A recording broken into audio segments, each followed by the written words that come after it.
President Trump plans to return to gasoline as the fuel of choice for cars.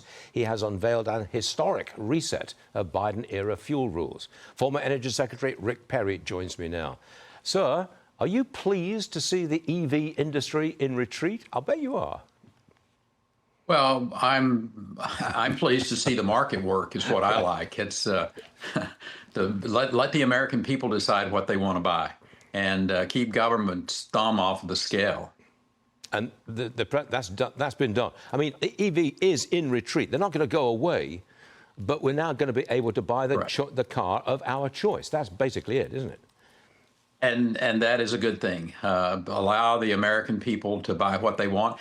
You know, I've got great friends that believe in the EV. They want an electric car.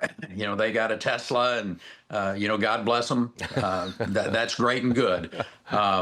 Me, I'm going to drive a big old bad boy Chevrolet Yukon with a 6.2 liter V8 gas engine. Well, you need that in Texas, don't you? You just need it. That's the way it is. Well, you know, listen, it's my choice, and that's the point here, Stuart. Yep. And why a government has decided. You think back through the Obama years, and they decided they were going to move the fuel numbers up to, you know, this many miles per gallon. And then when Biden gets in, he said, "Oh, you think that's good? Watch what I can do. I'm going to move it up to 64 miles per hour." I mean, it's just they tried to one up each other to placate their environmental friends, That's I right. think, and they've seen it really backfire now. And the American people have said, you know what, you allow us to make the right decisions, and we will.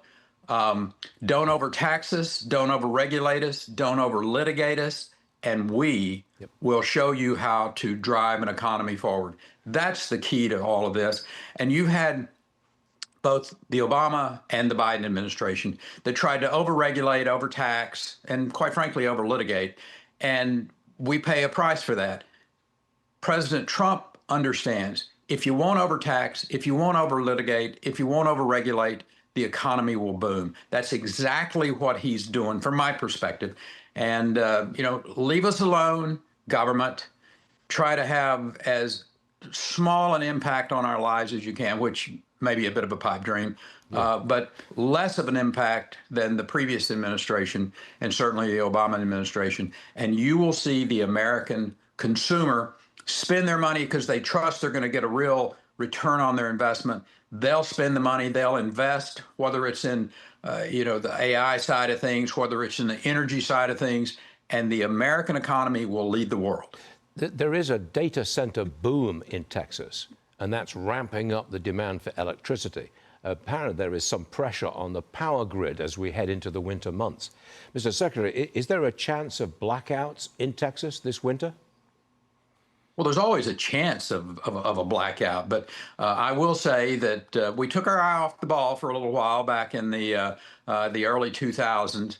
We had that Winter Storm Uri that kind of got everybody's attention, and Governor Abbott and the legislature, they saw that they needed to be giving incentives to gas-driven, in this case, peaker plants, of which they did, I think, in the 2023 legislative session, I think, $5 billion incentive program to go build these peaker plants.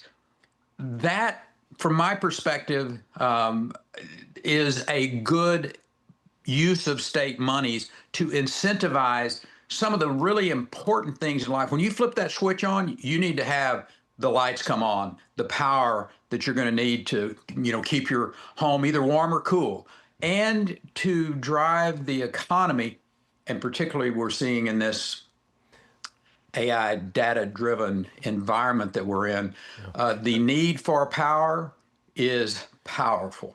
So, you know, you got companies like I'm involved with Fermi America up in the Panhandle, which is basically a power company that's going to be delivering behind the meter power to these data centers. Data centers are, let's face it, electric hogs. They're pulling a lot of power off of the grid.